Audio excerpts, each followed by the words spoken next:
Welcome po sa Doy&Jo channel, lifestyle. Ngayon po, ang ating pong gagawin ay ang fermented juice na kailangan po ng ating mga halaman na bagong lipat o mga bagong tanim. At ito po ay ating gagawin ay fermented juice na mayaman sa nitrate, potassium at saka calcium. Ang mga main ingredients po natin ay balat po na saging, dinurog na shell ng itlog, calcium, pinagagaling ng calcium po pala itong balat ng itlog. Binilad ko po ito at dinurog ko na. Ito naman po balat na saging, mayaman sa potassium. Ito po isapal ng kape.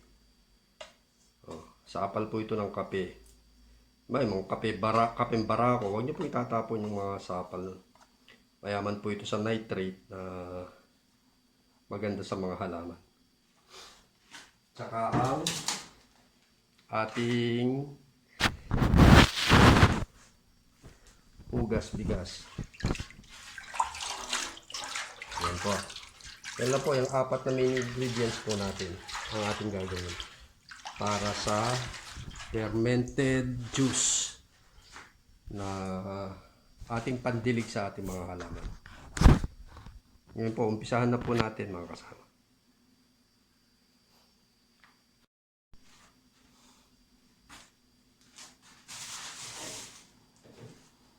Una po, hiwain po natin ito.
Okay, at ngayon po, nakahanda na ang ating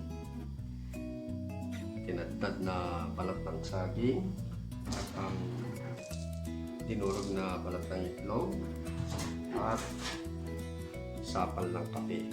Ngayon po, pagko-combine lang po natin to, madali lang po mga kasama. Combine lang natin sa pinanghugasan ng bigas.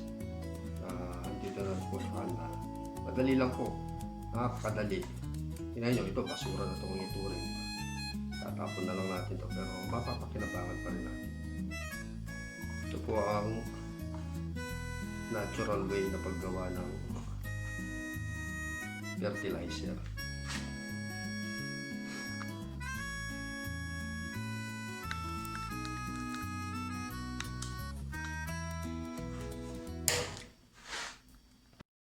Ayan. Ngayon po, paghahalu-haluin lang natin ang ating mga ingredients. Una, kape.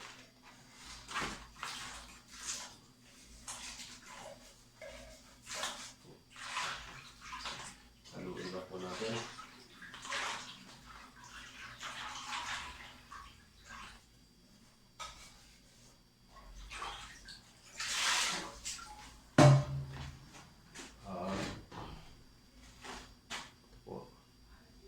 Tinadtad na balat ng saging.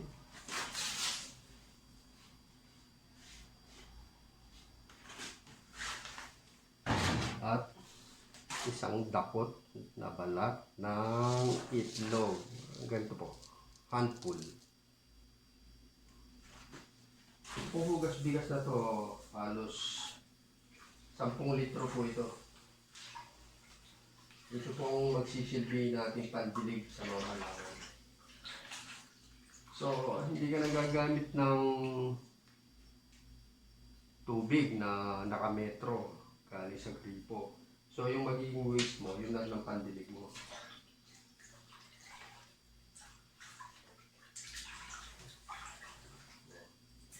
Ganun lang po. Tapos po, ipe-ferment po natin ito ng 3 to 4 days para mag-activate po yung mga nutrients.